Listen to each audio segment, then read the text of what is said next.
They say the quietest people carry the loudest secrets. In every hospital in every small town across America, there are people you overlook.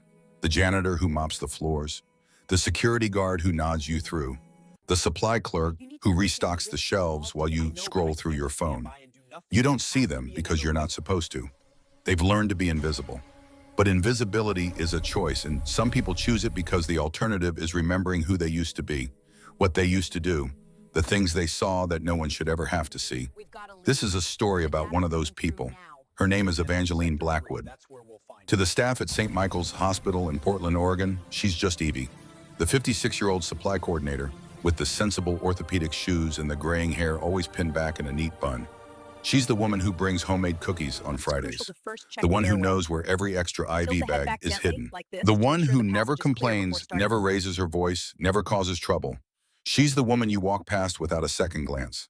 But on a rain-soaked Tuesday night in November, when the sliding doors of the emergency room opened and chaos walked in on a gurney, Evangeline Blackwood stopped being invisible.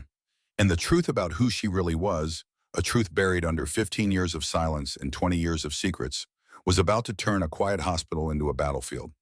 This is the story of the Angel of Fallujah. The rain in Portland doesn't cleanse. It just makes everything heavier. It was 11:47 on a Tuesday night, the kind of night that felt like wet wool pressed against your skin. Inside St. Michael's Hospital, the fluorescent lights hummed with that headache-inducing buzz that only exhausted medical staff ever really noticed. Evangeline Blackwood stood at the supply closet on the second floor counting inventory. Her back ached, it always did after an 8-hour shift, and her hands moved with the mechanical efficiency of someone who'd done this job 1,000 times before. 17 boxes of nitrile gloves size medium. Check. 43 VIA starter kits. Check. 22 sterile suture trays. Check. The radio on her belt crackled. Static, then a voice. All available staff to ER. Mass casualty incoming. Repeat, mass casualty incoming.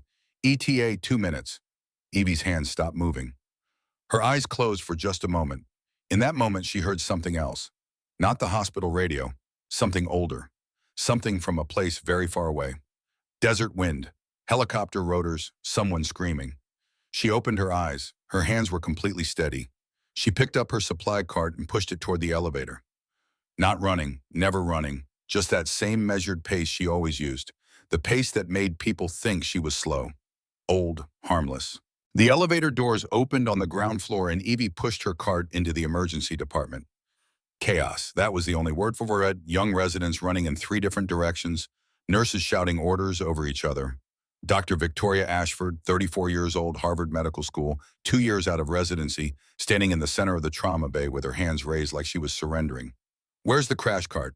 Someone find me a crash cart, and I need O-negative blood. 4 units, no 6 units, and someone call the attending. Where is the attending? The automatic doors burst open. 2 paramedics wheeled in a gurney moving so fast it nearly tipped. On it lay a young man, maybe 28, maybe younger, dressed in what looked like civilian clothes but moved like military. His shirt had been cut away. His chest was a mess of blood and torn flesh. Multiple gunshot wounds. High velocity. Through and through on the left shoulder. Entry wound on the lower abdomen, no visible exit. His skin had that gray-white pallor that meant he was running out of time. The monitor above the gurney screamed its alarm. Blood pressure 60/40. Heart rate 140 and climbing. Oxygen saturation 82% and dropping. He was dying. Trauma 1, Dr. Ashford shouted, pointing. The paramedics crashed the gurney through the door. Evie pushed her supply cart into the corner and watched. She always watched. Dr. Ashford was shouting orders, but her voice had that edge to it, that tremor, the sound of someone who knew they were in over their head and was praying no one else noticed. Get me a central line kit, no wait, intubation first. Where's respiratory? Someone page respiratory, and I need ultrasound. Is ultrasound here yet? A young resident, maybe 26, tried to start compressions, but his technique was wrong, too shallow, too fast. He was bouncing the patient, not perfusing him. The monitor alarm changed pitch. The heart rate was climbing, 150, 160, ventricular tachycardia. He was crashing. He's crashing. Dr. Ashford's voice cracked. I need someone, get me. She froze, just for a second, but in trauma, a second is everything. The young resident kept doing compressions wrong. A nurse fumbled with the intubation kit and dropped the laryngoscope. It clattered across the floor, and no one picked it up because everyone was looking at Dr. Ashford, waiting for her to tell them what to do. And Dr. Ashford was staring at the monitor like it was written in a language she didn't speak. In the corner, Evangeline Blackwood's hands stopped moving on her supply cart. Her eyes tracked across the trauma bay. The patient, the monitor, the fumbling staff, the wasted seconds. She closed her eyes again, and this time the sound was louder. Helicopter rotors, not just distant, right overhead. The thump, thump, thump of a Black Hawk coming in hot. Sand in her eyes, blood on her hands, someone screaming, "Medic, we need a medic now!" And a voice, her own voice but younger, harder. "I've got him. Everyone move." Evie opened her eyes. The fluorescent lights of St. Michael's Hospital emergency room looked different now, sharper, clearer. She stepped away from her supply cart. She didn't run. She walked. But it wasn't the shuffle of a 56-year-old woman with bad knees. It was the walk of someone who'd crossed battlefields under fire and never flinched. She crossed the trauma bay in 6 strides. Dr. Ashford saw her coming. "Ma'am, you need to, this is a sterile area." Evangeline Blackwood looked at Dr. Victoria Ashford, and Dr. Ashford stopped talking because the woman looking at her wasn't the supply clerk who restocked shelves and smiled politely when you made her fetch coffee. The woman looking at her had eyes like steel and a voice that could cut through artillery fire. "Step back, doctor." It wasn't loud. It wasn't aggressive. It was just a statement of fact. Dr. Ashford didn't move. Confusion and pride warred on her face. Evie's voice dropped an octave. The voice of someone who'd given orders in places where hesitation meant death. "Step back now." Dr. Ashford stepped back. So did everyone else. The entire trauma bay went silent except for the screaming monitor and the young resident still doing compressions wrong. Evie put one hand on the resident's shoulder. He looked up startled. "Wrong rhythm," she said calmly. "You're bruising him, not perfusing him. Watch." She moved his hands aside and placed her own on the patient's chest. Her hands were small, weathered, age-spotted. But when she started compressions, every person in that room could see the difference. Deeper, controlled, exactly 100 beats per minute. Her entire body weight behind each compression, but measured. Precise. The monitor stabilized slightly. "Better," Evie said, not to anyone in particular. "Now someone hand me a stethoscope." A nurse fumbled one over. Evie pressed it to the patient's chest, listened, moved it, listened again. Her face didn't change, but something flickered in her eyes.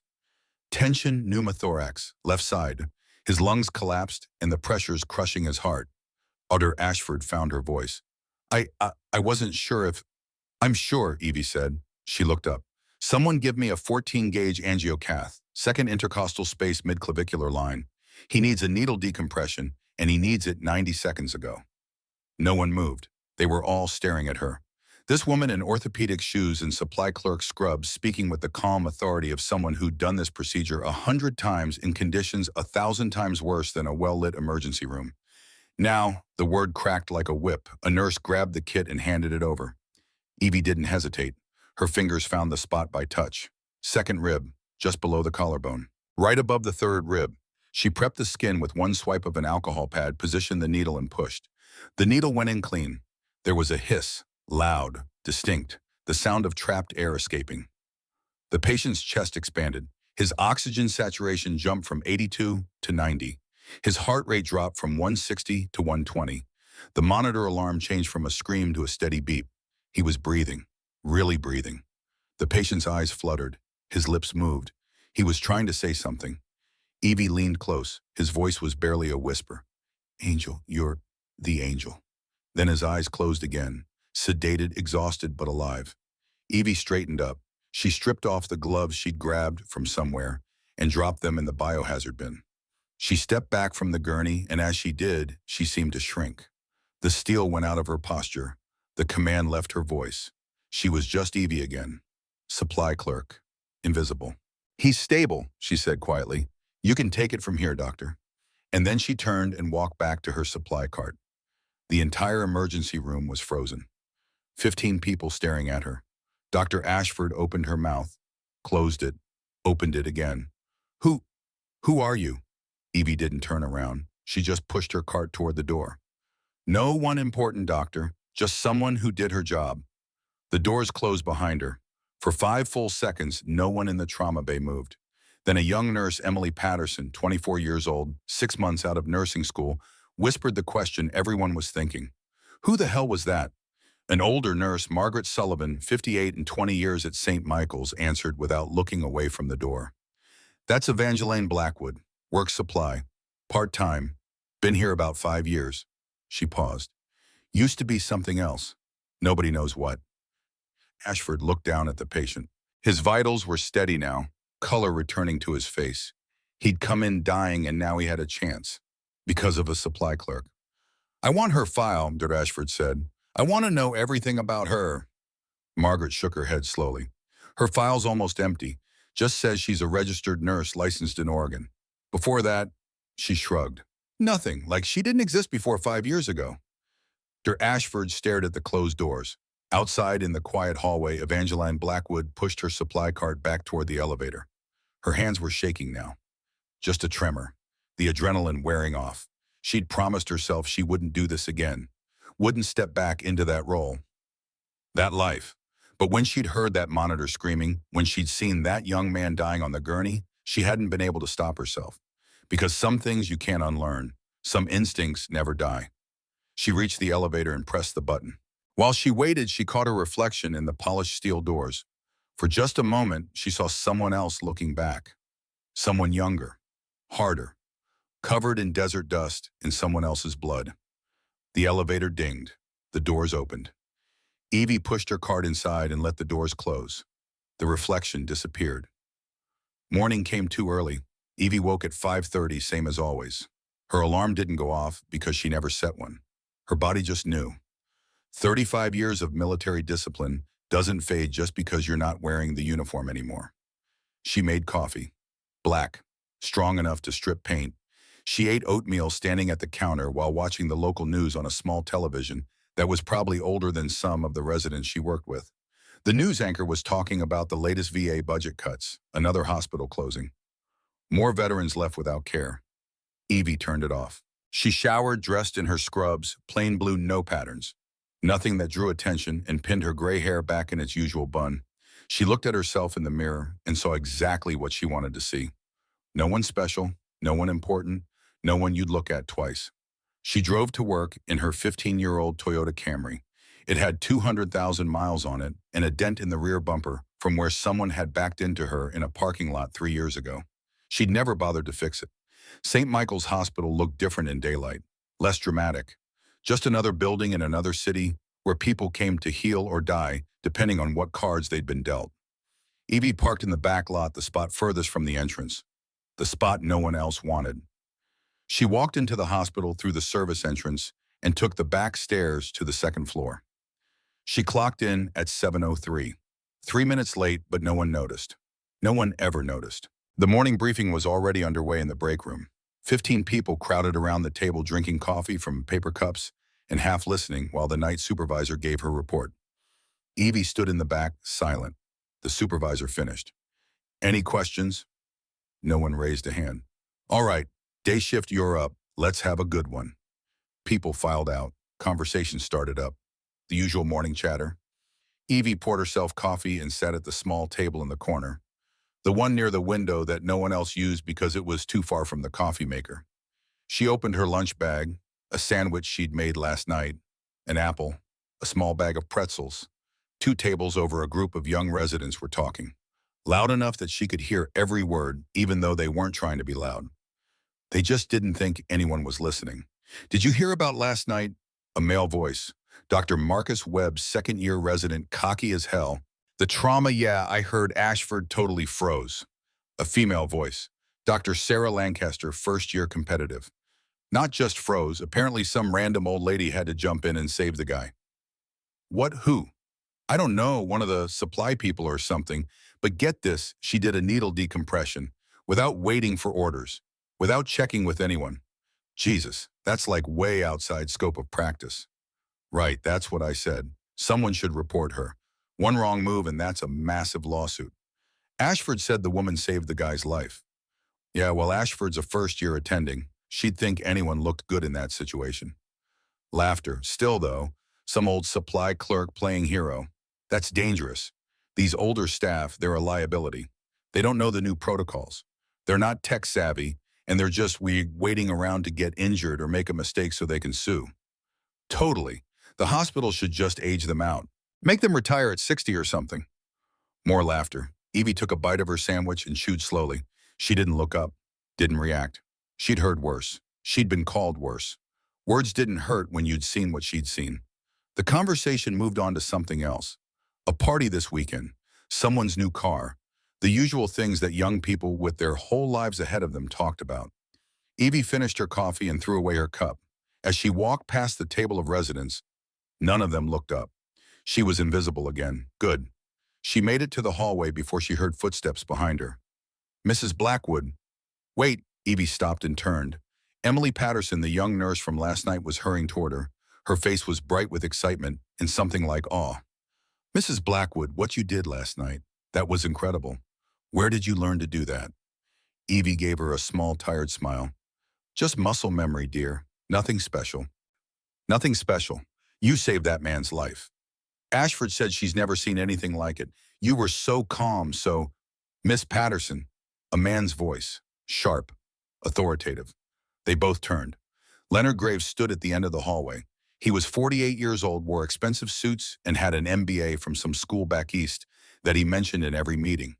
He'd been the hospital administrator for 3 years, and in that time he'd made it very clear that St. Michael's was a business first and a place of healing second.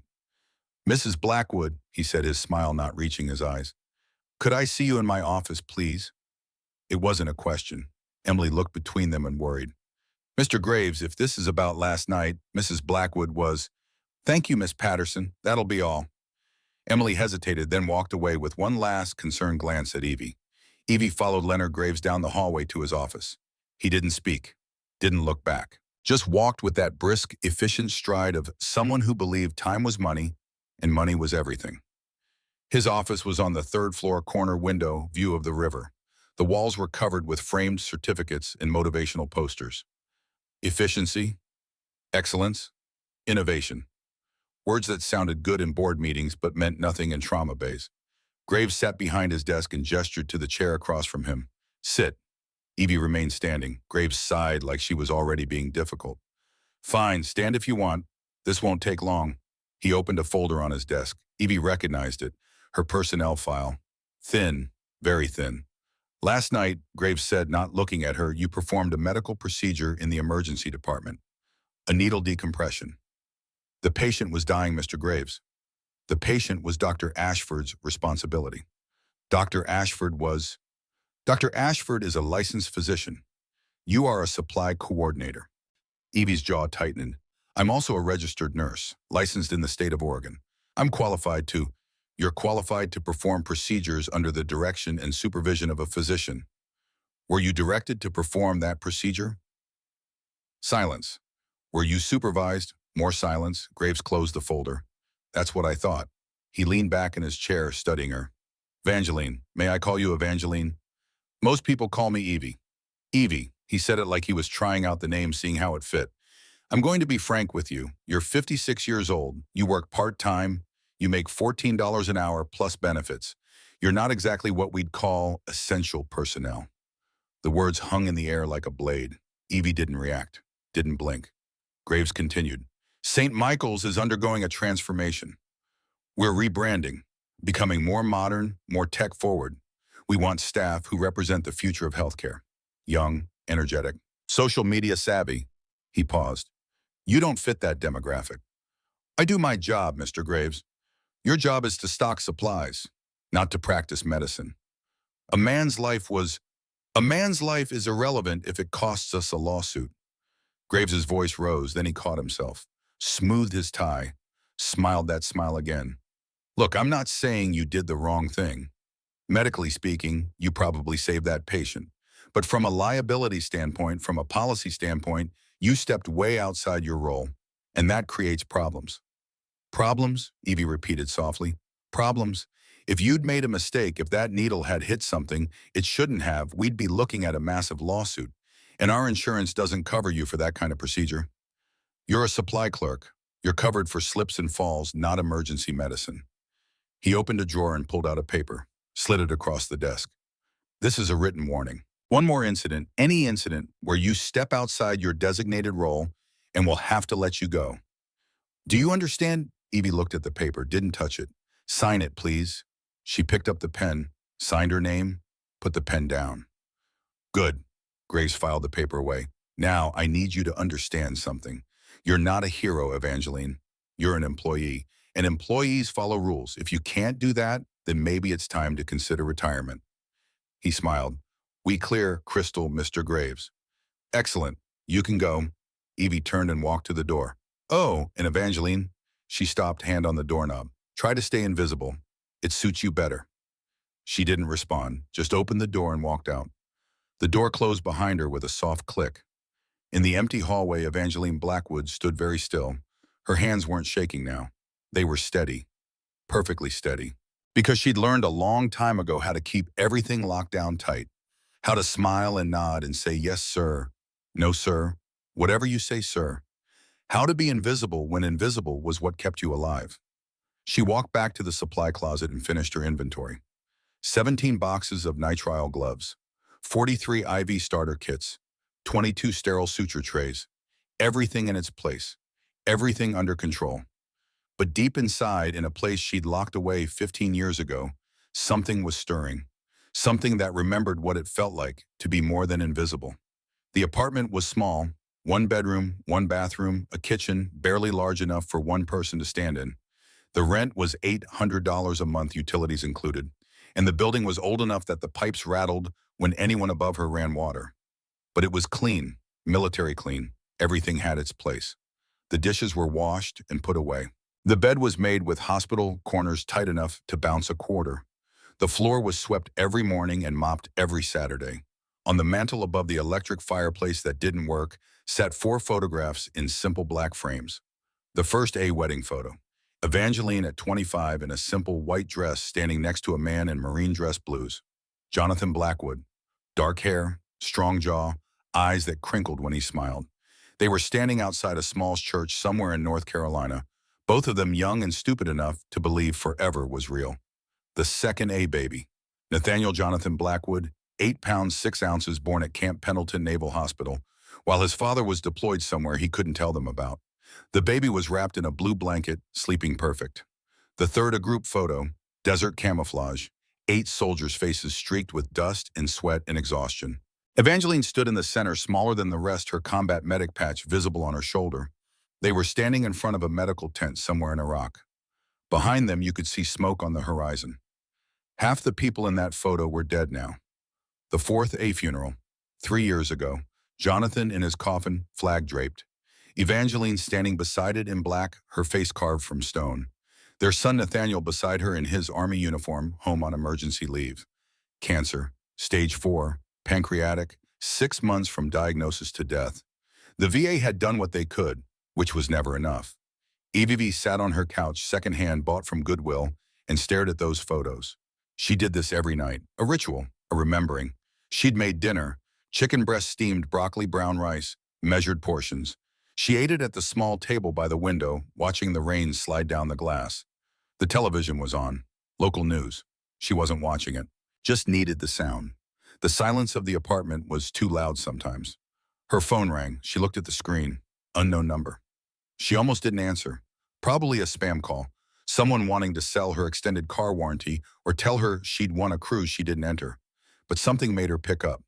Hello. A pause, then a voice. Young. Uncertain. Mom, Evie's hand tightened on the phone. Nate. Hey, Mom, sorry I know it's late there. Got a few minutes. Always for you, sweetheart. Where are you? Can't say, you know how it is. She did. Operational security, even with family. Especially with family. Are you safe? Yeah, I'm good. Just wanted to check in, see how you're doing. Evie looked at her empty apartment, at the half-eaten dinner, at the photographs of everyone she'd lost. I'm fine, honey. Work is work. Nothing exciting. You sound tired. Long shift. You working too much again? No more than usual. A pause on the other end. Static. Distance. Thousands of miles between them. I worry about you, Mom, out there by yourself. You should move closer to Aunt Sarah. She's always asking about you. I'm fine where I am. You always say that. Because it's always true. Another pause. Longer this time. Mom, I know today's a hard day. Evie looked at the calendar on her refrigerator. November 15th, 3 years ago today, Jonathan had died. She'd forgotten, or pretended to forget. She wasn't sure which anymore. I'm okay, Nate. You don't have to be. You know that, right? You don't always have to be okay. Her throat tightened. She couldn't speak. Mom, I'm here. I wish I could be there with you. You're exactly where you need to be, doing exactly what you should be doing. Your father would be so proud. He'd be proud of you too. Evie closed her eyes. I'm just getting by, honey. That's all any of us are doing. Just getting by until we can do more. They talked for another 10 minutes. Small things. Safe things. Nothing about where he was or what he was doing. Nothing about how scared she was every single day that she'd get a knock on her door and see two officers in dress uniforms standing there with their hats in their hands. When they hung up, the apartment was silent again. Evie sat in that silence for a long time. Then she stood, walked to her bedroom, and opened the closet. In the back behind her winter coats and the boxes of clothes she'd been meaning to donate for 3 years was a green canvas duffel bag. She hadn't opened it in 15 years. She pulled it out now and set it on the bed, unzipped it slowly like it might bite. Inside, desert camouflage uniforms neatly folded, a pair of combat boots still caked with Iraqi sand, dog tags on a chain, a combat medic patch, a folded American flag, small, the kind they give you when someone you serve with doesn't come home. And at the bottom, wrapped in an oiled cloth, a Glock 19 9mm, 15 rounds. The serial number filed off a long time ago by someone who knew how. Evie picked up the gun. The weight was familiar, comfortable, like shaking hands with an old friend you'd spent years trying to forget. She checked the chamber. Empty. The magazine was in a separate pouch, also empty. She'd promised herself she'd never load it again. Never need to. She put it back in the bowl and zipped it closed. But she didn't put the bag back in the closet. She left it on the bed, just in case. The next morning, Evie woke at 5:30 and went through her routine. Coffee, oatmeal, news. But today, something was different. She couldn't name it, just a feeling. The same feeling she used to get in Iraq before mortars started falling. That prickle at the back of her neck that said, pay attention, something's wrong. She drove to work in the rain and parked in her usual spot. Walked through the service entrance, took the back stairs. But when she reached the second floor, she stopped. There was a man standing in the hallway outside the supply closet. Not hospital staff. She could tell that immediately. He was wearing civilian clothes, jeans, a flannel shirt, work boots, but he moved wrong, too aware, too alert. His eyes tracked every person who walked past, evaluating, categorizing, dismissing. Military or ex-military. The posture never quite left. He saw her coming and straightened slightly. Mrs. Blackwood. Evie stopped 3 feet away. Can I help you? I hope so. My name's Declan Morrow. I'm the guy you saved 2 nights ago. Up close, he looked better than he had on the gurney.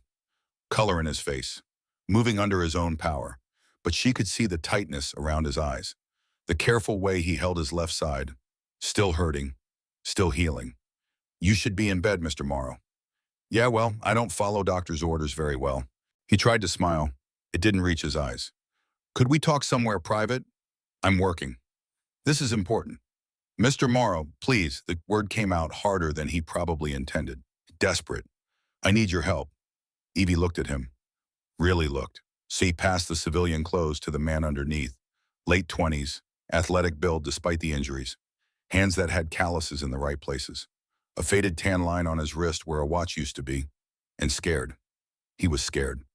She glanced down the hallway. Empty for now, but it wouldn't stay that way. Follow me. She led him to a small storage room at the end of the hall, barely bigger than a closet. Shelves lined with medical supplies. A small desk in the corner where someone had probably done paperwork back when people still used paper. She closed the door and turned to face him. You've got 5 minutes, talk. Declan Morrow leaned against the desk, careful of his injuries. 2 nights ago, I was in a training exercise, routine, something we've done 100 times. But someone changed the coordinates. We walked into a kill box, ambush, heavy fire from 3 sides. Evie's expression didn't change, but something shifted in her eyes. My team, 6 men. I'm the only one who made it out. His voice cracked slightly. They weren't supposed to be there. Someone set us up. You told the authorities this. I tried. My CO says I'm confused, traumatized, that the coordinates were right and we just got unlucky. But I saw the mission brief before we deployed. The coordinates were different. Maybe you misremembered. I don't misremember coordinates, ma'am. I'm a SEAL. That's my job. Evie studied him. SEAL, that explained the physicality, the awareness, the way he held himself even injured. And you came to me because last night someone tried to kill me in my hospital room. The temperature in the small room seemed to drop. I was asleep. Something woke me up. Instinct, maybe. I opened my eyes and there was someone standing next to my IV. I hit the call button and he ran. By the time the nurse got there, he was gone. But I found this. He pulled something from his pocket, a syringe, still capped. Evie took it, looked at the label. Succinylcholine. Yeah, paralytic. Stops your breathing. Untraceable if it works. By the time anyone found me, I'd be dead, and it looked like my lungs gave out from the trauma. Evie handed the syringe back. You need to go to the police, the FBI, someone with actual authority. I can't. Why not? Because whoever's doing this has access to military intel. They knew our op. They knew where I'd be taken after I was injured. They knew my room number in this hospital. He paused. The leak is inside. I don't know who to trust. So you came to a supply clerk. I came to someone who saved my life without asking questions. Someone who moved like they'd done it before. He met her eyes. Someone who's military. Or was. Silence. I was, Evie said finally. Long time ago. Different war. Which one? All of them that mattered. Declan nodded slowly. Then you understand. I need help. Real help. From someone outside the system who knows how it works. I'm 56 years old, Mr. Morrow. I stock shelves. Whatever you think I was, I'm not anymore. With all due respect, ma'am, I saw what you did in that trauma bay.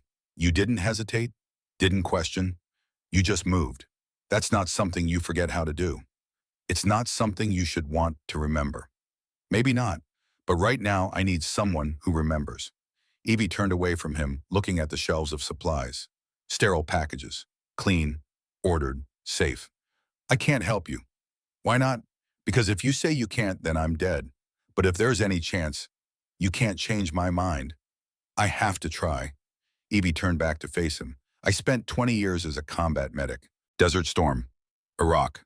Afghanistan. I saw things. Did things. Lost people I cared about.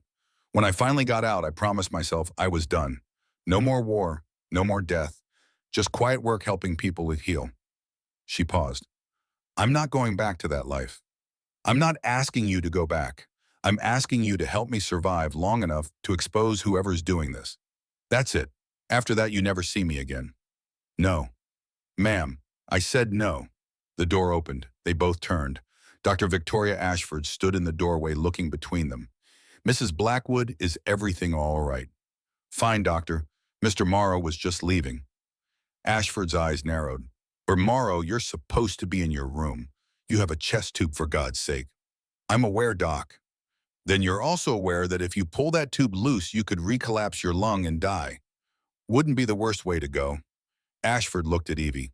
What's going on here? Nothing, Evie said. Mr. Morrow got lost looking for the cafeteria. The cafeteria is on the first floor. Like I said, lost. Ashford crossed her arms. Mrs. Blackwood, could I speak with you alone? Declan looked at Evie. His eyes said please. His mouth said nothing. Evie turned to Ashford. Of course, doctor.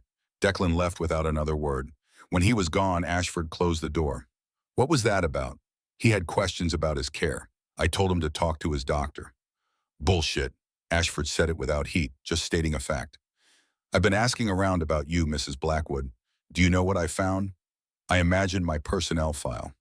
Your personnel file was almost an empty, and I mean empty 3 pages total. Current license emergency contact direct deposit form. That's it. Before Oregon, there's literally nothing. No previous employment, no references, no address history. Most people have files this thick. She held her hands a foot apart. Yours is a ghost file. The kind you only see when someone's trying very hard to disappear. Evie said nothing. So I dug deeper. Called some people I know, people with access to military databases. Ashford paused. Evangeline Marie Blackwood, Army combat medic, enlisted 1990, served through 2008, Desert Storm, Iraq War, multiple deployments, Silver Star, 2 Bronze Stars, Purple Heart. The silence stretched. You want to tell me why one of the most decorated combat medics in recent military history is working as a supply clerk in Portland? Because I'm retired doctor. You're wasted here. I'm exactly where I want to be. Are you? Oh, Ashford stepped closer. Because the woman I saw in that trauma bay 2 nights ago, that wasn't someone who wanted to be invisible. That was someone who knew exactly who she was and what she could do. That woman is gone. I don't think so. I think she's still there. You're just trying really hard to pretend she's not. Evie met her eyes. Why do you care? Because I froze in that trauma bay. I had a dying patient and I froze. And you saved him. You saved him because you've done it before. Dozens of times. Maybe hundreds. And now you're wasting that experience restocking shelves because you're trying to run from something. I'm not running from anything. Then what are you doing? Surviving. Ashford's expression softened. Mrs. Blackwood, Evie, whatever happened to you over there, whatever you saw or did, you don't have to keep punishing yourself for it. You don't know what I did. No, I don't. But I know what you can do, and right now there's a young man in this hospital who needs help. Real help. The kind that doctors and nurses can't provide. The kind that takes someone with your experience. I can't. Why not? Because if I start, I won't be able to stop. And that scares me more than anything else. Ashford looked at her for a long moment. Then she reached into her pocket and pulled out a business card, wrote something on the back. This is my personal cell. If you change your mind, if that young man needs help and you decide you're the only one who can give it. She handed Evie the card. Don't let fear stop you from being who you really are. She left. Evie stood alone in the storage room holding the card. On the front, Dr. Victoria Ashford, Emergency Medicine. On the bound in neat handwriting, you're not alone. Evie stared at those 3 words for a long time. Then she put the card in her pocket and went back to work. That night, Evie sat in her apartment and tried to forget. Forget Declan Morrow's scared eyes. Forget the syringe of succinylcholine. Forget the way he looked at her like she was his last hope. She heated up leftover chicken and rice, ate it without tasting it, washed the dishes, watched the news without seeing it. At 9 o'clock, her phone rang. Unknown number again. She let it ring. Once, twice, 3 times. On the 4th ring, she answered. Hello, Sergeant Blackwood. A man's voice. Older. Authority in every syllable. This is Colonel Hayes, Joint Special Operations Command. Evie went very still. I'm retired, Colonel. I'm aware, but we have a situation and Sergeant Morrow requested you specifically. He had no right to do that. Maybe not, but he did. And frankly, Mrs. Blackwood, we're running out of options. Papers rustling. I'm going to be direct with you. Declan Morrow is not paranoid. He's not traumatized. He's right. His team was deliberately set up. We've confirmed that the coordinates were changed 40 minutes before mission launch. Someone with high-level access. Then bring him in, put him in protective custody. We can't. The leak is inside. Could be anyone. Pentagon, JSOC, Congressional Oversight Committee. We don't know. But what we do know is that whoever's doing this has 3 billion reasons to make sure Morrow doesn't testify. 3 billion. Defense contract fraud, multiple contractors, multiple projects going back 15 years. Morrow witnessed something he shouldn't have. Now he's a liability, and they will kill him to keep this quiet. Evie closed her eyes.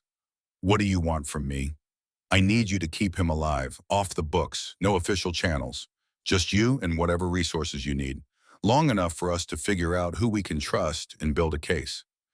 I'm a 56-year-old supply clerk, Colonel. I haven't been in the field since 2008. I've read your file, Sergeant. All of it, including the classified parts. You're exactly the kind of person we need for this. I'm not that person anymore. You'll always be that person, Sergeant. The question is whether you'll let her save lives or watch people die. Silence. The words cut deeper than any insult. Does it matter what I choose? It does to the 6 men who died in that ambush. It does to their families who think it was just bad luck. It does to the hundreds of soldiers who could be next if this corruption keeps going unchecked. Evie's hand tightened on the phone. That's not fair. No, it's not. But I'm not asking you to be fair. I'm asking you to be what you've always been, a combat medic, someone who saves lives when everyone else has given up. I gave this up, Colonel. I left it behind for a reason. What reason? Because I was tired of watching people die. And now you're watching yourself die. One quiet day at a time. Is that really better? The words hit like a gut punch. Silence on the line. Hayes continued softer now. I'm not going to order you. You're retired. You don't owe me anything. But that kid in the hospital, he's scared. He's alone. And he thinks you're the only person in the world he can trust. Maybe he's right. Maybe he's wrong. But if you walk away and he dies, you'll carry that. You know you will. Evie looked at the photographs on her mantle. Jonathan in his coffin. Nathaniel in his uniform. When, she asked quietly. Tonight, I'll send you coordinates. Secure location. Just you and Morrow. No one else knows. For how long? However long it takes. That's not an answer. It's the only one I have. Evie stood and walked to her bedroom, looked at the duffel bag still sitting on her bed. I'll need equipment. Whatever you need, name it. Medical supplies, trauma kit, IV antibiotics, surgical instruments. And I need to know his blood type. A positive. Good. I'm O negative, universal donor if it comes to that. Anything else? Evie unzipped the duffel bag, looked at the Glock 19 wrapped in its oiled cloth. Yeah, I need authorization for weapons, personal defense. And I need it in writing that I'm operating under JSOC authority. If this goes sideways, I'm not taking the fall alone. Done. I'll have the paperwork couriered to you within the hour. One more thing, Colonel. Name it. If this is a setup, if you're part of whatever corruption is happening and you're using me to clean up loose ends, I will find out. And I will make sure everyone knows. Are we clear? A pause. Then something that might have been respect in Hayes's voice. Crystal clear, Sergeant. And for what it's worth, if I was part of this, I wouldn't have called you. The Angel of Fallujah has a reputation. I'd have to be suicidal to cross her. Evie's breath caught. Don't call me that. Why not? That's what they called you. The soldiers you saved, the ones who came home because of you. That was a long time ago. Some things don't have an expiration date. Papers rustling again. Coordinates coming through now. Can you be there by midnight? Evie looked at her watch. 10:15. Yeah, I can be there. Thank you, Sergeant. Don't thank me yet, Colonel. I haven't saved anyone. But you will. That's what you do. The line went dead. Evie stood in her bedroom, phone in hand, staring at the duffel bag. For 15 years, she'd kept it packed. Ready. Just in case. Just in case what? She'd never really known. Or maybe she'd always known and just didn't want to admit it. She picked up the Glock, unwrapped it, checked the action. Still smooth, still perfect.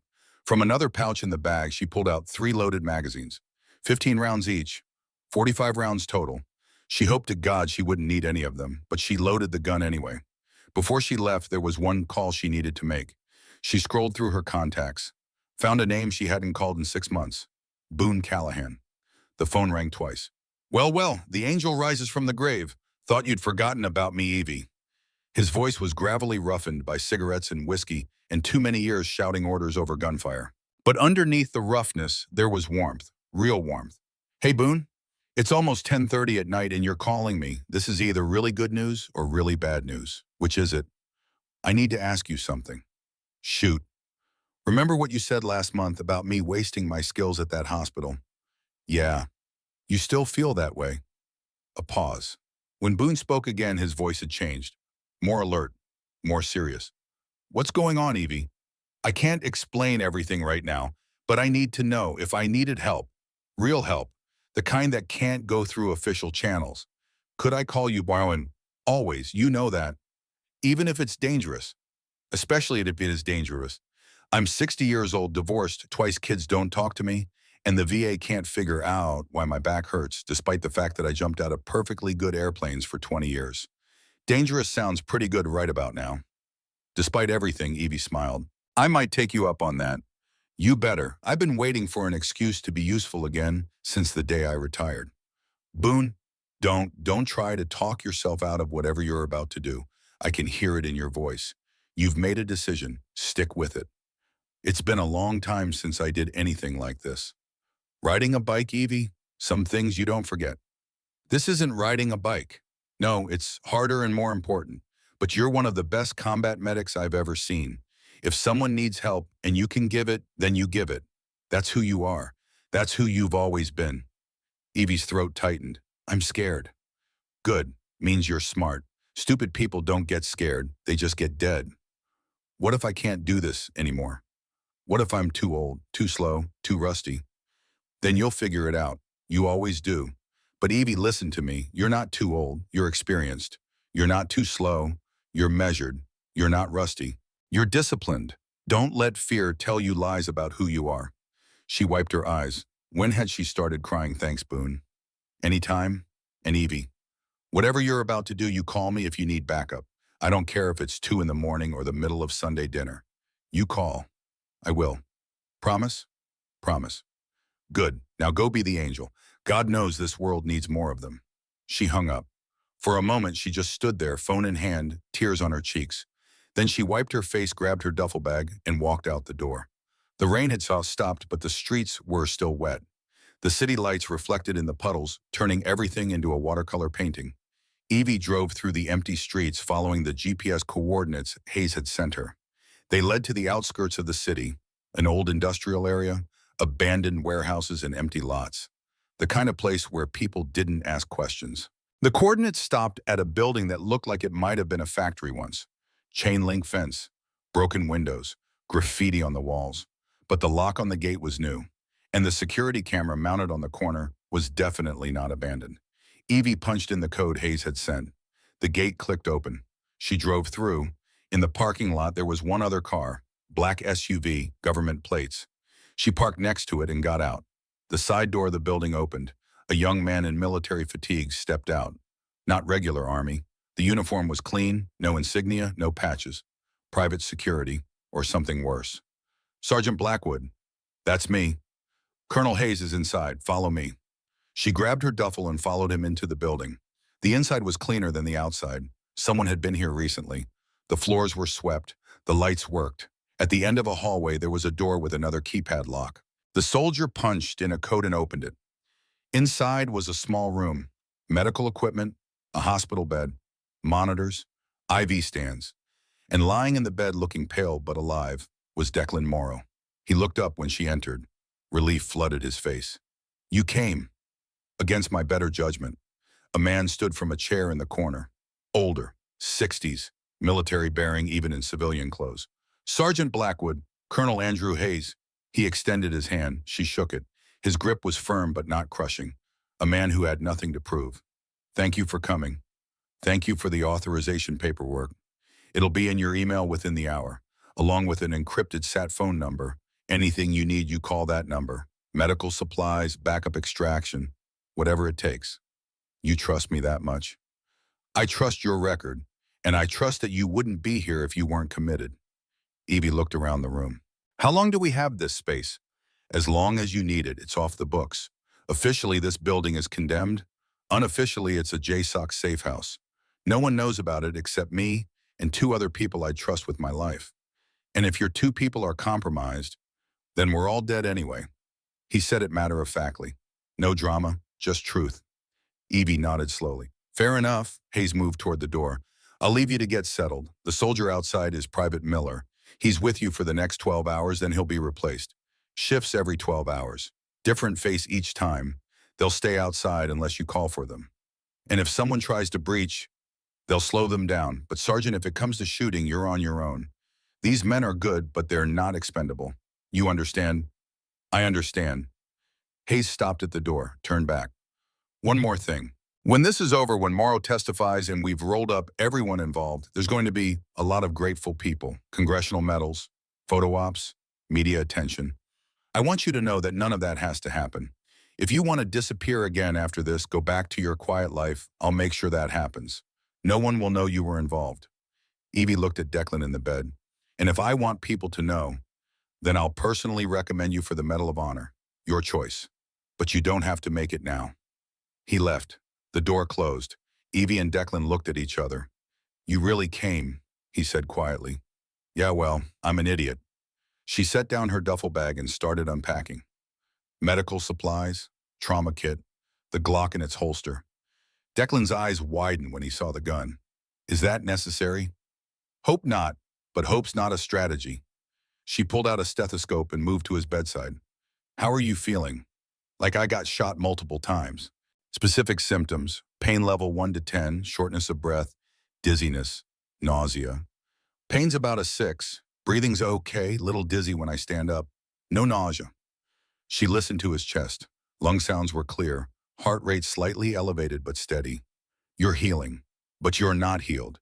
You need rest fluids and time. Probably a week before you're anything close to operational. We might not have a week. Then we'll deal with that when we have to. For now, you rest. I'll keep watch. You don't have to? Yes, I do. That's the deal. You stay alive. I make sure of it. So close your eyes and sleep. I don't think I can. Try anyway. Declan settled back against the pillows. Can I ask you something? Depends on the question. Why'd you really come? Hayes said you were retired, living quiet. Why give that up for someone you don't even know? Evie was quiet for a long moment, because a long time ago someone gave up their quiet to save me. And I promised myself that if I ever had the chance to do the same for someone else, I would, even if it cost me everything. Did it cost you everything? Not yet, but the night's still young. She pulled up a chair and sat facing the door. The Glock was on the table next to her, within reach, just in case.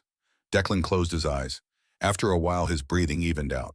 Sleep. Evie sat in the silence and waited for whatever was coming next. Outside, the rain started again. 3 hours passed in silence. Evie sat in her chair, back straight, eyes on the door. Every 15 minutes, she checked Declan's vitals. Pulse, respiration, temperature, all stable. Outside, Private Miller made his rounds. She could hear his footsteps. Regular, predictable. Every 20 minutes, a full perimeter check. Every hour, a radio call to whoever was monitoring. At 2:30 in the morning, the footsteps stopped. Evie's hand moved to the Glock. She waited, counted seconds. 30, 45, 60. No footsteps. She stood slowly, quietly, moved to the door and pressed her ear against it. Nothing. No sound at all. That was wrong. Even an empty building had sounds. Air conditioning, pipes, the settling of old foundations. This was the sound of someone holding their breath. Evie moved back to Declan's bed, put her hand over his mouth and shook him awake. His eyes opened, confused, then sharp with alertness when he saw her expression. She put a finger to her lips, pointed to the door. He nodded. Understood. She helped him sit up slow and careful, handed him a scalpel from the medical kit. Not much of a weapon, but better than nothing. Then she positioned herself between him and the door, gun raised, both hands steady. They waited. 1 minute, 2, then the sound. Soft, almost imperceptible. Metal on metal, someone picking the lock. The door handle turned slowly. The door opened 6 inches. Evie fired. The gunshot was deafening in the small room. The bullet punched through the door at chest height. A grunt, a body hitting the floor. Then chaos.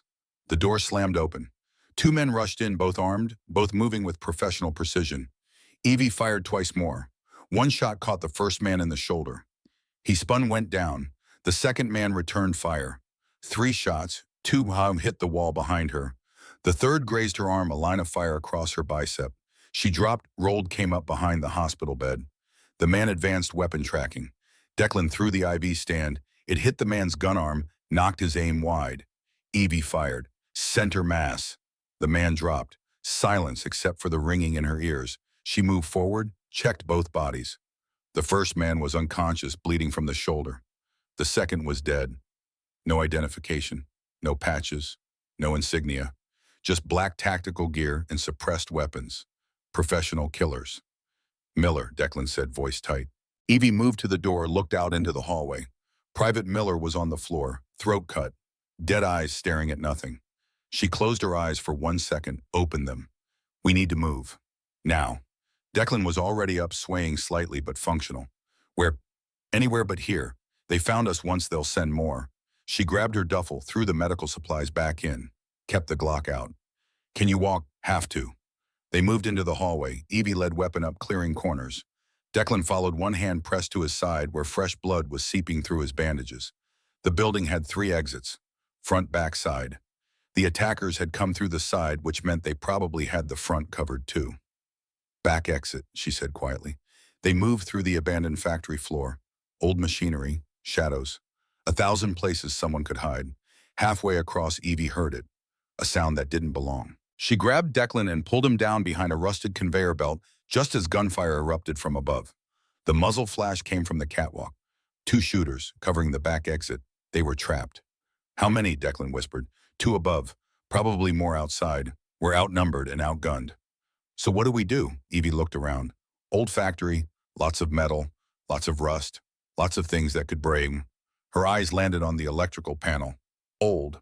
Probably hadn't been maintained in decades. Can you shoot? With what? She handed him her backup piece. Small Beretta from her ankle holster. 5 rounds. Make them count. What are you going to do? Something stupid. She moved low and fast, using the machinery for cover. Bullets sparked off metal around her. The shooters were good, but they were firing from elevation in dim light. Harder to track a moving target. She reached the electrical panel. It was locked, but locks didn't matter when you had a gun. She fired into the panel. Sparks flew. The lights flickered. Then she grabbed a piece of metal pipe from the floor and jammed it into the exposed wiring. The building went dark. Complete darkness. The kind that pressed against your eyes. But Evie had spent years operating in darkness. In sandstorms, in smoke-filled buildings. She knew how to move when you couldn't see. She counted steps. Remembered the layout. Moved toward where she'd last heard the shooters on the catwalk.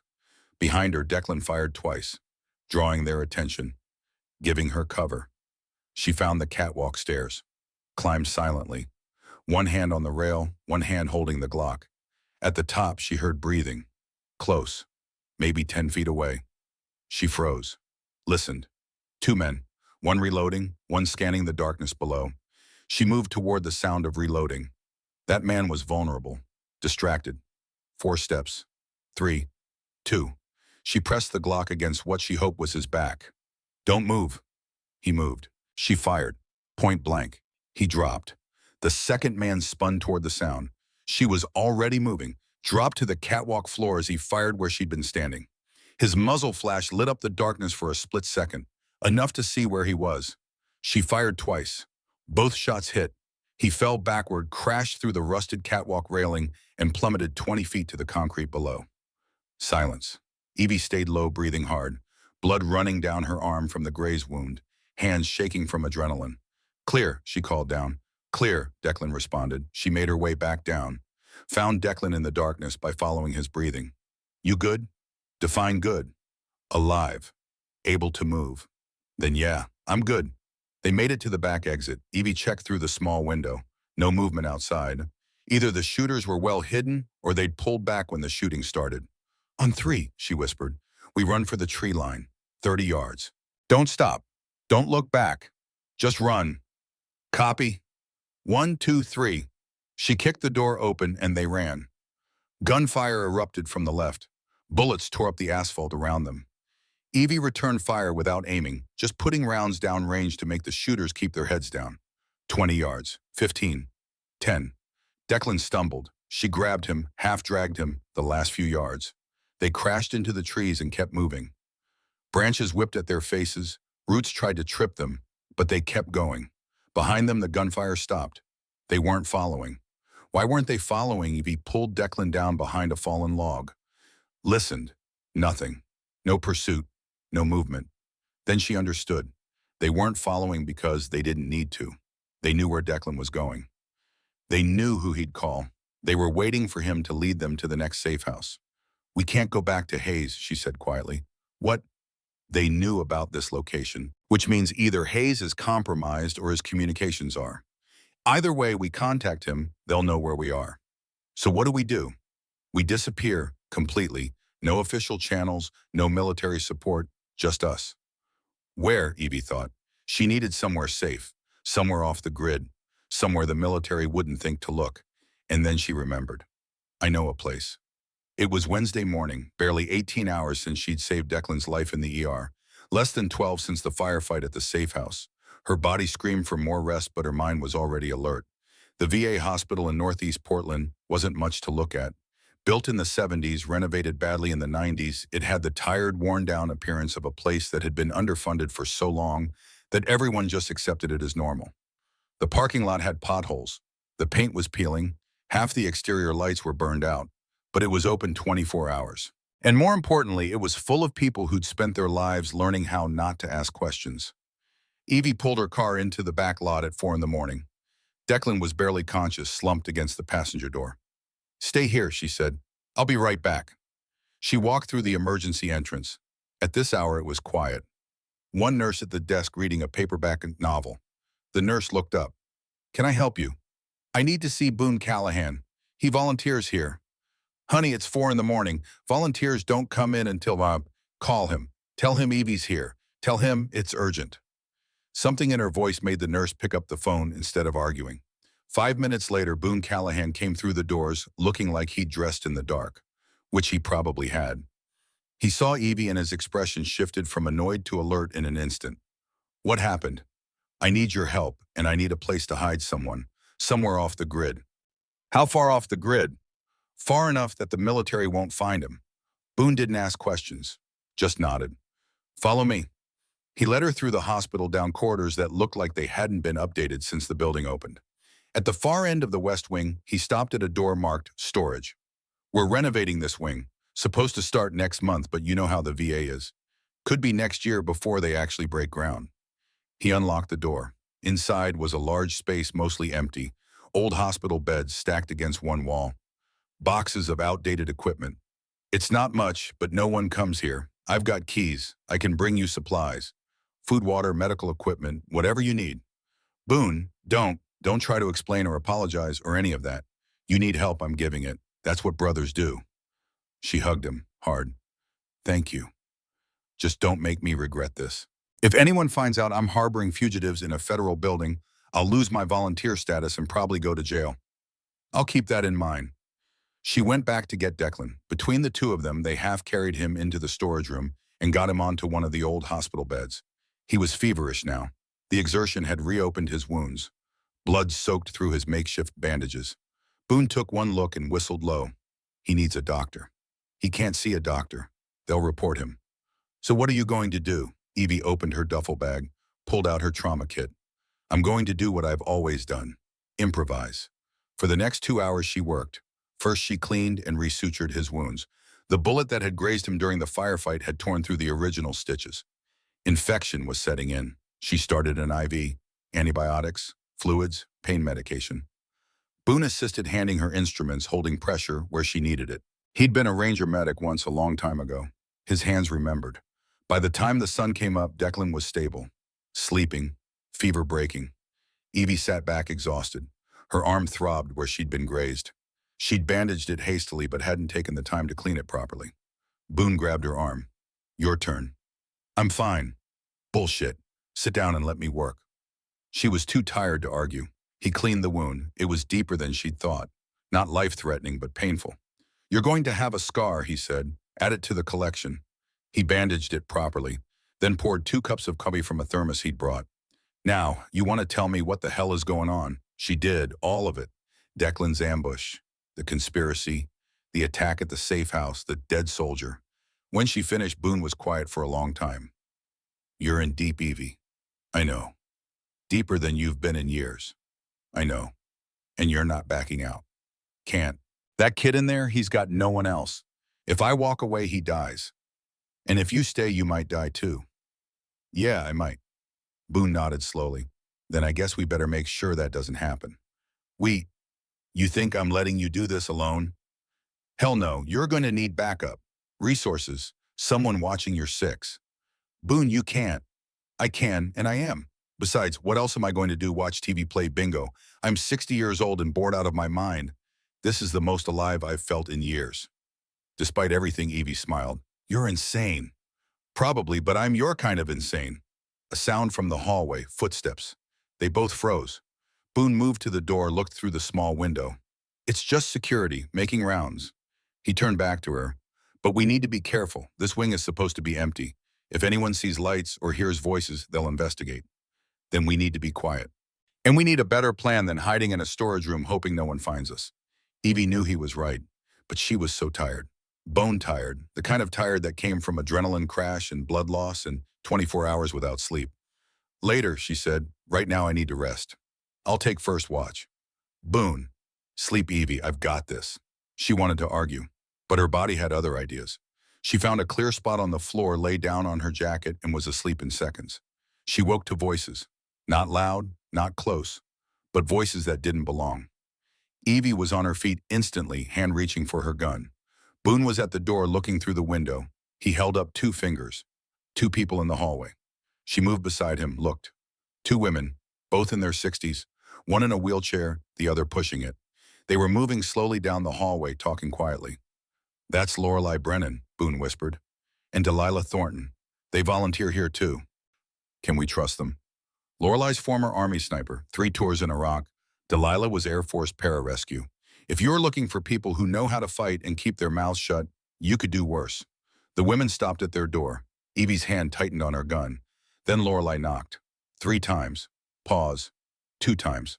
A code. Boone opened the door. Lorelei looked at him with sharp blue eyes that missed nothing. "Boone Callahan, what are you doing holed up in a storage room at 6 in the morning with a wanted woman and a half-dead Navy SEAL? How did you?" "Because I've still got friends in the intelligence community, and because there's a bolo out for Evangeline Blackwood and Declan Morrow. Issued 2 hours ago. Armed and dangerous, it says. Wanted for questioning in the death of a military contractor." Evie's stomach dropped. "We didn't kill him. He was trying to kill us." "I believe you. But that doesn't change the fact that every law enforcement agency in the state is looking for you right now." Delilah moved her wheelchair into the room. "So the question is, do you want our help or not?" "Why would you help us?" Evie asked. "Because Boone called me at 4 this morning and said the Angel of Fallujah needed sanctuary. And because I remember what it's like to be hunted for doing the right thing." She rolled closer. In the light, Evie could see the scars on Delilah's face. Old burns, combat injuries. "Besides," Delilah continued, "I read the real reports about what happened to Sergeant Morrow's team, the ones that didn't make it into the official narrative. Someone's covering up something big. And I've never been good at letting the bad guys win." Evie looked at Boone. "You called them Orrington. I called everyone I trust. Everyone who served. Everyone who remembers what it means to have a code. How many? 6, including me. 7 if you count Dr. Ashford. She insisted on coming. 6 old veterans and a doctor against a conspiracy that reaches into the Pentagon." 7, Declan said from the bed. His voice was weak but clear. "I can still shoot." "You can barely stand," Evie said. "Then I'll shoot sitting down." Lorelei smiled. It wasn't a nice smile. "I like him." Over the next hour, 4 more people arrived. Thaddeus Merrick called Bull. 68. Marine. Gulf War. In a wheelchair from an IED that had taken his legs but not his spirit. Jasper Dalton called Smoke. 66. Combat engineer. Knew more about improvised explosives than anyone had a right to. Sterling Webb. 62. Former SEAL. Retired after taking shrapnel that the VA still couldn't completely remove. And Dr. Victoria Ashford. Evie stared at her. "What are you doing here?" "Boone called me, said you might need a doctor." She looked at Declan. Looks like he was right. "You could lose your license?" "I could, but I took an oath to do no harm. And letting that young man die because I was too scared to break a few rules seems like harm to me." She moved to Declan's bedside and began examining him with professional efficiency. The 8 of them crowded into the storage room, looked like the cast of a medical drama that had been canceled due to low ratings. Too old, too broken, too far past their prime. But when Evie looked at them, she saw something else. She saw warriors, scarred and tired and forgotten by the country they'd served, but still standing, still willing to fight. "All right," she said, "if we're doing this, we need to be smart. They're looking for us, which means we can't use our phones, our credit cards, anything that can be traced. We need to go dark." "Already done," Smoke said, on phone. He held up a tablet. "Pulled the batteries from all our phones. Got us set up on an encrypted network. Military grade. They'd need a supercomputer and a month to crack it." "We need to figure out who's behind this," Sterling said. "Who benefits from Morrow being dead?" "Defense contractors," Declan said. "Has to be. I saw documents. Fraudulent billing, ghost projects. $3 billion over 15 years. "That's a lot of people with a lot to lose," Bull said. "Which means a lot of people who want us dead," Vorsilai added. "So we need leverage," Evie said. "Something that makes us more valuable alive than dead." "The documents," Declan said. "The ones I saw. I didn't just see them. I photographed them." Everyone turned to look at him. "You what?" Evie asked. "I knew something was wrong. I've been suspicious for months. So I started documenting everything. Every suspicious order. Every changed mission parameter. Every inconsistency." He fumbled in his pocket, pulled out a micro SD card. "It's all here." Smoke took the card, plugged it into his tablet, spent a minute scrolling. His face went pale. Jesus Christ, this is everything. Names, dates, bank accounts. This isn't just fraud, this is treason. These people have been selling classified information to foreign governments, sabotaging operations, getting soldiers killed for profit. Can you prove it? Ashford asked. With this, yeah. This is smoking gun material. This goes public, 40 people go to prison, maybe more. Then that's our leverage, Evie said. We make copies, lots of copies, send them to journalists, congresspeople, foreign and allies, make it impossible to suppress. And we let the people hunting us know that if anything happens to us, everything goes public. Dead man's switch, Sterling said. Classic. Will it work? Bull asked. Only one way to find out. Smoke was already typing. Give me an hour. I'll set up automated releases. They go out if I don't check in every 6 hours. Fail-safe on top of fail-safe. Do it, Evie said. She looked around at the group. These people who dropped everything to help her. To help a young soldier they'd never met. You all know what this means. If we do this, there's no going back. They'll come after us, all of us. Let them come, Lorelei said. Her voice was cold steel. Been a long time since I had a good fight. I'm in, Bull said. Me too, Delilah added. One by one they all nodded, even Ashford. Someone has to keep you idiots alive. Evie felt something loosen in her chest, something that had been tight for 15 years. She wasn't alone anymore. All right then, she said. Let's go to war. They spent the next 6 hours turning the storage room into a command center. Smoke set up the computers and encrypted communications. Sterling and Boone did a security sweep of the entire wing, identifying exits, choke points, defensible positions. Lorelei inventoried their weapons. 4 handguns. 1 rifle Sterling had in his truck. Not much, but more than nothing. Bull and Delilah worked on supplies, medical equipment, food, water. Everything they'd need to hold out if it came to a siege. And Evie worked with Ashford on Declan. His fever was down, color was returning, but he'd lost blood and pushed himself too hard. He needed rest and time. 2 things they probably didn't have. How long before he can move? Evie asked quietly. Move as in walk around, maybe tomorrow. Move as in run from people shooting at him, a week, minimum. We might not have a week. Then you better make sure no one's shooting at him. Easier said than done. At noon, Smoke called them all together. Dead man's switch is active. If I don't check in every 6 hours, the files get released to every major news outlet in the country, plus a few international ones for good measure. How do we let them know? Boone asked. We tell them, directly. How? Smoke smiled. I found Colonel Hayes's personal cell phone number. Jesus, how? Because I'm good at what I do. Should I call him? Everyone looked at Evie. She took a breath. Do it. Smoke dialed. Put it on speaker. It rang twice. Hayes. Colonel, this is Sergeant Evangeline Blackwood. I believe you're looking for me. A pause, then, Sergeant, where are you? Somewhere safe. Somewhere your contractors won't find us. My contractors, Sergeant, I don't know what you think is happening. Save it, Colonel. We know about the fraud, the conspiracy, the people you're protecting. And we have proof. Another pause. Longer this time. When Hayes spoke again, his voice was different, colder. I see. And what do you intend to do with this proof? That depends on you. If Declan Morrow and I walk away from this alive, the proof stays sealed. We disappear. You never hear from us again. And if you don't walk away, then everything goes public. Every name, every crime, every dollar, it all burns. That's a bold bluff, Sergeant. It's not a bluff. The dead man's switch is already active. Anything happens to us, the files release automatically. You can test it if you want, but I wouldn't recommend it. Silence on the line. Then you've put me in a difficult position. Good, because you put me in one first. What do you want? Safe passage for me and Morrow and everyone helping us. We leave the country, start over somewhere you can't reach us. I can't authorize that. Then find someone who can. You have 24 hours. After that, the files go public regardless. Sergeant, 24 hours, Colonel. Don't waste them. She nodded at Smoke. He ended the call. The room was silent. Well, Bull said finally, that went better than expected. Or worse, Sterling said. Depends on whether he takes the deal or decides we're too big a liability. He'll take it, Evie said. He has to. If those files go public, everyone goes down, including him. You think he's part of it? Ashford asked. I think he's protecting someone who is. which makes him complicit.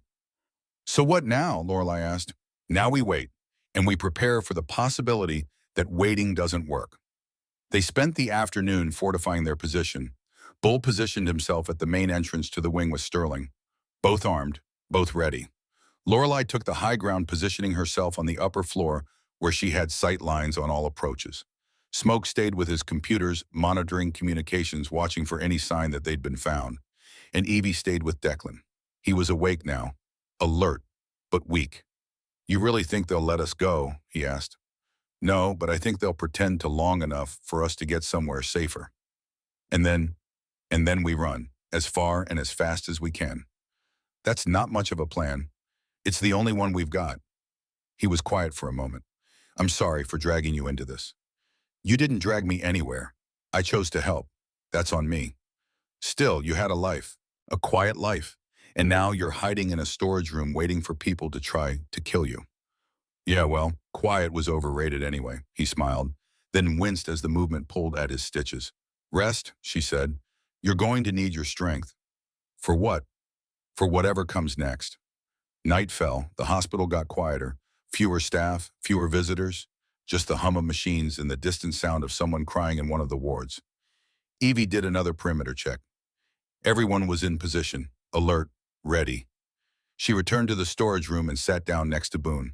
You should sleep, he said. Can't, too wired. Yeah, I know the feeling.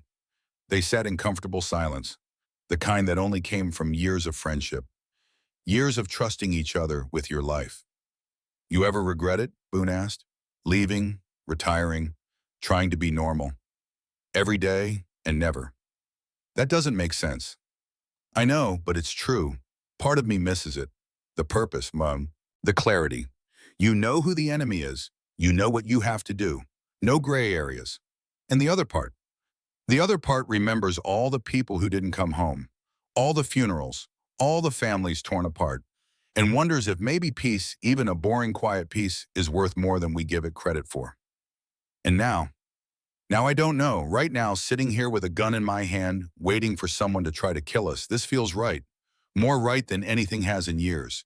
And that scares the hell out of me. Why? Because I'm afraid I'm good at this, at war, at violence. And I'm afraid that if I let myself be good at it again, I won't be able to stop. Boone put his hand on her shoulder. Evie, you're not a warrior because you're good at violence. You're a warrior because you're good at protecting people. There's a difference. Is there? Yeah, there is. Warriors protect. Soldiers just fight. You've always been a warrior. That's why people follow you. She looked around at the group, these people who'd risked everything to help her. I don't deserve them. No, you don't. None of us do, but that's what makes this worth it. At midnight, Smoke's computer beeped. Everyone snapped to attention. What is it? Evie asked. Smoke was staring at his screen. Message, encrypted, from Hayes. What does it say? He agrees to the deal. Safe passage, clean identities, 24 hours to get out of the country. Just like that, apparently. Smoke frowned. Seems too easy. It is too easy. Easy, Sterling said. It's a trap. Obviously, Lorelei added. Evie read the message over Smoke's shoulder.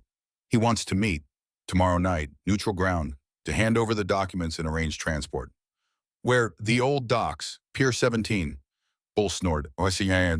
Pier 17 hasn't been used in years. It's abandoned. Perfect place for an ambush. So we don't go, Ashford said. We have to go, Declan said from the bed. If we don't, they'll assume we're not serious about the deal. They'll keep hunting us. And if we do go, they'll kill us, Delilah said. Everyone looked at Evie. She stood, walked to the window, looked out at the city lights. We go, she said finally, but not the way they expect. Explain, Sterling said. They're expecting us to show up scared, defensive, trying to negotiate. So we don't do that. We show up ready for war.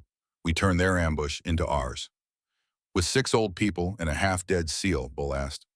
With 7 warriors and a soldier who refuses to die. Yeah, Lorelei grinned. Now you're talking my language. All right, Evie said, turning to face them. We have 20 hours to plan. Let's make them count. Pier 17 smelled like rust and dead fish. The old dock hadn't seen legitimate cargo in 15 years. Just urban explorers and the occasional drug deal. The warehouse at the end of the pier had been condemned twice, but the city never had the budget to tear it down. Now it was the perfect killing ground. At 11:30 p.m. on Thursday night, Evangeline Blackwood stood on the roof of that warehouse and surveyed the battlefield. Below her, the docks stretched 200 feet into the Willamette River. Shipping containers stacked and rusted, old cranes frozen in place, shadows everywhere. Perfect for an ambush, which was exactly what they were counting on. Positions, she said into her radio. The encrypted channel crackled. North Overwatch set, Lorelei responded. She was 300 yards away on a neighboring warehouse roof, rifle ready. From her position, she could see the entire approach. South perimeter set, Sterling answered. He and Boone had positioned themselves behind stacked containers, creating a kill box for anyone trying to flank. High ground secured, Bull said. Despite being in a wheelchair, he'd managed to get himself onto a container stack with smoke. They had the best view of the warehouse entrance. Medical standing by, Ashford said. She was in a van 2 blocks away with Delilah ready for emergency evac if things went sideways. Ghost, Evie asked. In position, Declan responded. He was inside the warehouse, hidden armed. Still weak, but functional enough. They expect 1 wounded SEAL. That's what they'll get. Evie checked her watch. 11:45. Hayes had said midnight. Rules of engagement, she said into the radio. No one fires until I give the word. If this is legitimate, we get out clean. If it's not, she paused. We make them regret it. A chorus of acknowledgments came back. Evie climbed down from the roof and entered the warehouse through the back entrance. The interior was vast, empty except for debris and graffiti. Moonlight streamed through broken windows, painting everything in silver and shadow. She moved to the center of the space, stood in a pool of light where she'd be visible, and waited. At 11:58, she heard vehicles. 3 black SUVs rolled onto the dock. Their headlights swept across the warehouse. They stopped 50 feet from the entrance, engines running. Doors opened. 8 men stepped out, all armed, all military bearing. They formed a perimeter around the vehicles. Then a 9th man emerged, older, civilian clothes, gray hair cut military short. Colonel Hayes. He walked toward the warehouse alone, hands visible, no weapon drawn. He stopped at the entrance. Sergeant Blackwood. I'm here, Colonel. He stepped inside, eyes adjusting to the darkness. When he saw her, he stopped. You came alone. Did you go on? I brought security, as agreed. Funny, I count 8. We agreed on 3. Hayes's jaw tightened. The situation is fluid. I needed to ensure my safety. Your safety. What about mine? You have my word. No one will harm you if you give me what I want. The documents. Yes. Evie reached into her jacket. Hayes's security team tensed, weapons rising slightly. She pulled out a USB drive, held it up. Everything's here. Names, dates, bank accounts, $3 billion in fraud, 15 years of treason. Give it to me and you can walk away. New identity, safe passage to any country you choose. You have my word. Your word? Evie laughed, but there was no humor in it. Colonel, forgive me if I don't find that particularly reassuring. Then what do you want? I want the truth. Who are you protecting? Who's worth $3 billion and 40 lives? Hayes was quiet for a long moment. Then, you don't understand how this works, Sergeant. The world isn't black and white anymore. Sometimes we have to make deals with bad people to prevent worse outcomes. That's not an answer. It's the only answer I can give. Then we have a problem. Hayes sighed. Sergeant, please, don't make this harder than it has to be. Give me the drive. Take the deal. Disappear. You've earned the right to a quiet life. I had a quiet life. You took it from me when you called. I gave you purpose again. Don't lie to yourself. You miss it. The clarity, the mission. You miss being the angel.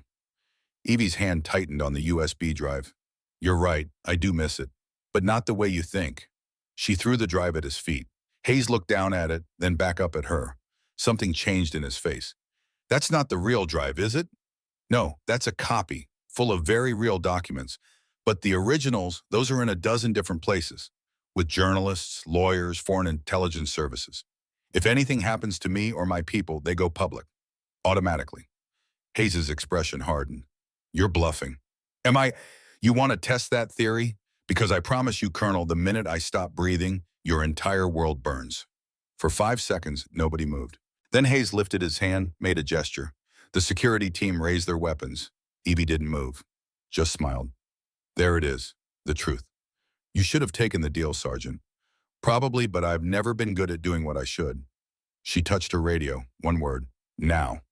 Everything happened at once. Lorelai's rifle cracked. The furthest security guard dropped shot through the head at 300 yards. Sterling and Boone opened fire from the containers, catching two guards in a crossfire. Bull triggered a flashbang. The explosion was deafening, disorienting. Inside the warehouse, Declan rose from his hiding place and put 2 rounds into the guard closest to Hayes. The remaining guards scattered, returning fire, but they were shooting at shadows. The Covenant had chosen their positions perfectly. Hayes dove for cover behind a pillar, shouting into his radio. All units converge. We have hostile contact. Evie moved through the chaos low and fast. She wasn't trying to fight. She was trying to survive. A guard emerged from the smoke, weapon raised. She shot him twice. Center mass. He went down. Another came from her left. She dropped, rolled, came up behind him. Put the Glock against the base of his skull. Don't. He froze. Drop the weapon. He did. Who's paying you? I don't know. We just follow orders. Who gives the orders? Hayes. Always Hayes. Wrong answer. She pistol whipped him. He collapsed. Outside, more vehicles were arriving. The backup Hayes had called. 12 more men, heavily armed, pouring onto the dock. Evie, we've got company. Boone's voice crackled over the radio. Too many. We need to fall back. Negative. Hold position. This ends tonight. With what, we're outnumbered 3-1. Then we even the odds. She ran toward the back of the warehouse, found what she was looking for. Industrial propane tanks. Old, rusty, probably unstable. She shot the valve off the first tank. Gas began hissing out. Smoke, can you hear me? Copy. I need a detonator. 30 seconds. On it. She shot open 2 more tanks. The smell of propane filled the warehouse. Overwhelming. Hayes's men were pushing inside now, using the containers for cover, advancing methodically. Everyone out, Evie shouted into the radio. Clear the warehouse now. Lorelai fired a covering shot, dropping another guard. Sterling and Boone pulled back, moving toward the exit. Bull threw another flashbang, buying them seconds. Evie was the last one out, running as the guards realized what she'd done and tried to follow. She made it 50 feet when smoke triggered the detonator. The explosion was massive. The propane tanks detonated in sequence, turning the warehouse into an inferno. The shockwave knocked Evie off her feet, sent her tumbling across the asphalt. Behind her, guards screamed. Some made it out, some didn't. Hayes's SUVs, parked too close, caught fire and exploded. For a moment, the entire dock was bright as day, orange flames reaching toward the night sky. Then darkness. Smoke. The crackle of fire. Evie pushed herself up, ears ringing, checked herself. Bruised, burned, but alive. Around her, the Covenant was gathering. Bull and Smoke limping down from their perch.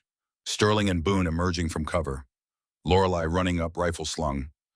Everyone accounted for, Evie asked. Declan's out, Boone said. Ashford has him in the van. Hayes? Lorelai shook her head. Did not see him come out. They moved closer to the burning warehouse. The heat was intense.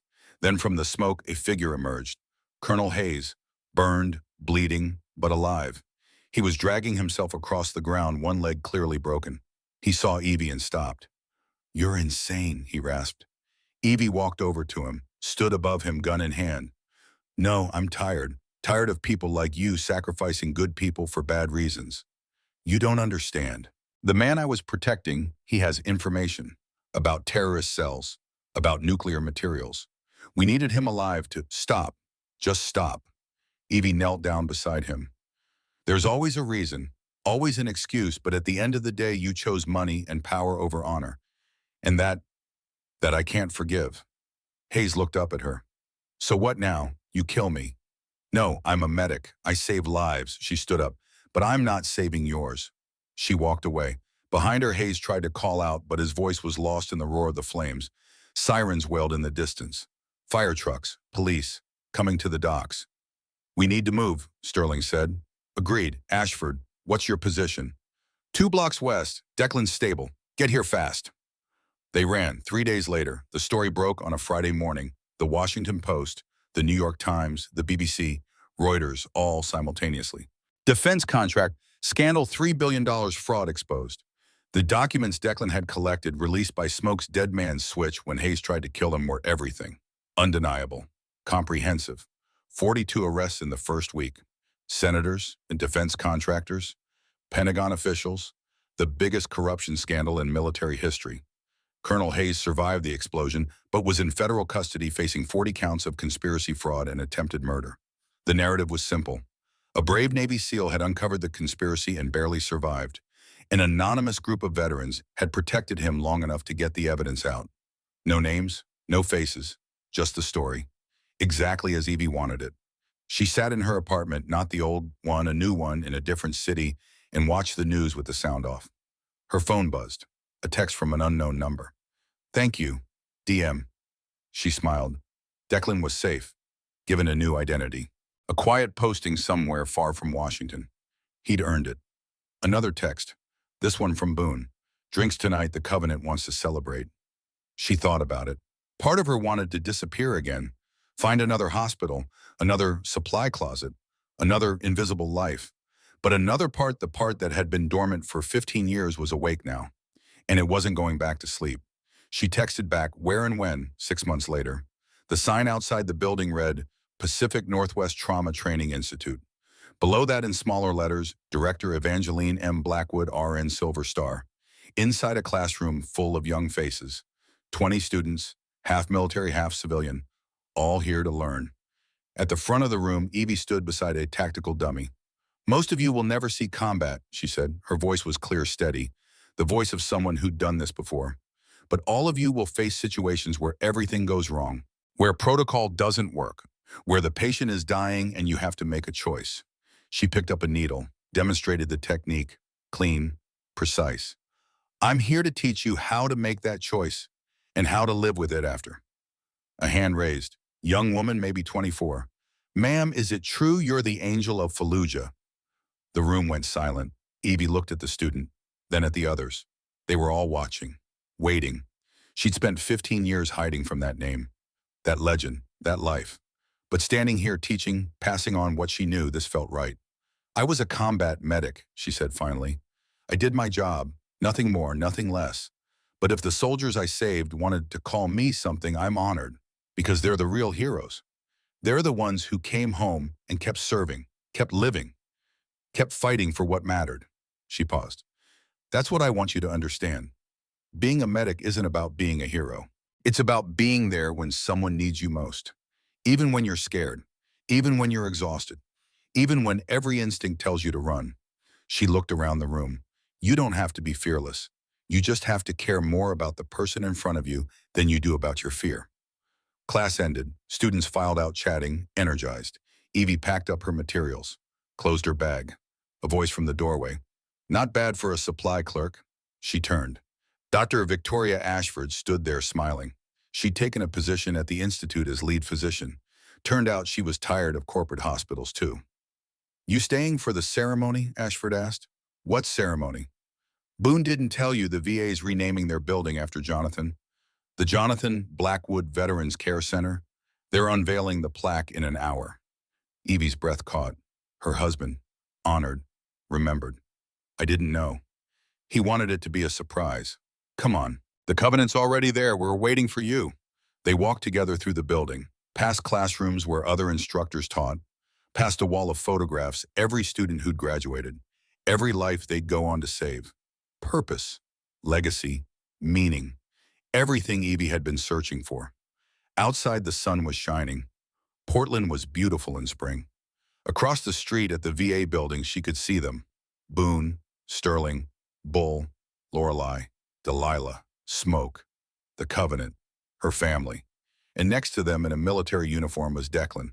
He'd come back for this, risked exposure, because some things mattered more than safety. They saw her and waved. She waved back. Ashford touched her arm. "You did good, Evie, really good. We did good, all of us. So what now? You've got the Institute, you've got your team, you've got recognition. What's next for the Angel?" Evie looked at the building, at the people waiting for her, at the life she'd built from the ashes of everything she'd lost. "Next, I teach, I train. I make sure the next generation knows what we learned. So when their moment comes, they're ready." She smiled. "And maybe, just maybe, I finally let myself believe I deserve to be happy." They crossed the street together. The Covenant embraced her. Declan saluted. The ceremony began. A plaque was unveiled, Jonathan's name in bronze. His service, his sacrifice remembered forever. Evie touched the cold metal and felt something release inside her. Grief, guilt, the weight she'd carried for 3 years. It didn't disappear, but it lightened. And in its place, something else grew. Hope. As the sun set over Portland, Evangeline Blackwood stood surrounded by warriors, old soldiers who refused to fade, young students who carried the future. And she realized something. She'd spent 15 years trying to be invisible. But some lights are too bright to hide. Some angels refuse to stay in heaven. And some warriors, the real ones, don't fight because they love war. They fight because they love what war threatens to take away. Evie looked up at the sky where the first stars were appearing. She thought of Jonathan, of all the soldiers she'd saved, of all the ones she couldn't, and she made them a promise. She'd keep teaching, keep training, keep making sure that the next generation of medics was ready. Because in the end, that's what angels do. They protect, they heal, they make sure that even in the darkest moments, there's still light, still hope, still someone who refuses to let you die. Once and always, Boone said, beside her raising a glass. The covenant echoed him. Once and always. Evie raised her glass. Once and always. The angel of Fallujah had returned, not to fight, to teach the next generation how.